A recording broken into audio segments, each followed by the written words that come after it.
আসসালামু আলাইকুম প্রিয় শিক্ষার্থী বন্ধুরা, আজকে আমি তোমাদেরকে দেখাবো দশমিকের গুণ। অর্থাৎ 2 সেকেন্ডের মধ্যে বড় বড় দশমিকের গুণগুলো কিভাবে করা যায় এবং একে অপরের সঠিক নিয়মে করা যায় সেটাই আমি তোমাদেরকে দেখাবো। তো প্রথমে আমরা এই অঙ্কটা দেখাবো। এখানে 2.4 গুণ 0.02 এইটা আছে। তো প্রথমে আমরা কি ভেবে নিব যে এখানে কোনো দশমিকই নেই। হ্যাঁ, দশমিক ছাড়া ন্যাচারাল ভাবে যেভাবে আমরা গুণগুলো করি, অর্থাৎ 24 কে 2 দ্বারা গুণ। ঠিক আছে, এখানে কিন্তু 0.02 আছে, তবু আমরা 2 দিয়ে গুণ করলাম, তাহলে 4 দুগুণা কত 8, 2 দিয়ে কত 4, 48। আচ্ছা, এখন এখানে দশমিকের পরে একটা সংখ্যা আছে, এখানে দশমিকের পরে দুইটা সংখ্যা আছে, মোট 3টা সংখ্যা আছে, অর্থাৎ 3 ঘর পরে আমাদের দশমিক বসবে।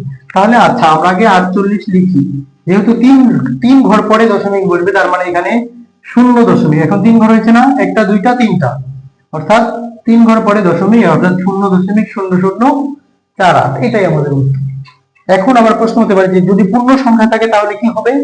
দেখো এখানে এই যে 5.2 গুণ এটার সাথে 4 যদি হয়, তাহলে আমরা ধরবো এখানে 52 আছে, দশমিক ছাড়া কল্পনা করবো, আর এখানে 4 আছে, তাহলে 4 দুগুণা 8, আর 4 5 20, কত হচ্ছে 208।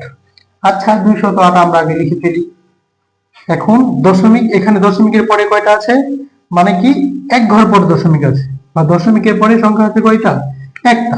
তার মানে আমাদের এখানে দশমিকের পরে একটা সংখ্যা থাকতে হবে, অর্থাৎ এখানে 20.8 এটা লিখলেই হচ্ছে আমাদের। খুবই সহজ।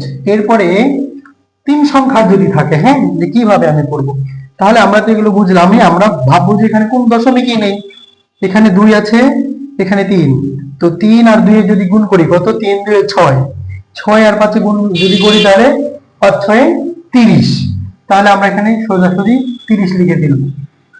আচ্ছা, এখন দশমিকের পরে একটা সংখ্যা আছে, এখানে দশমিকের পরে দুইটা সংখ্যা আছে, এখানে দশমিকের পরে একটা সংখ্যা আছে, মোট 1 2 3 4টা সংখ্যা আছে। তার মানে 4 ঘর পূর্বে আমাদের দশমিক বলবে, তাহলে দুইটা তো দেওয়া আছে, আরো দুইটা শূন্য দিলাম, 4 ঘর হয়েছে দশমিক। এইটাই আমাদের উত্তর।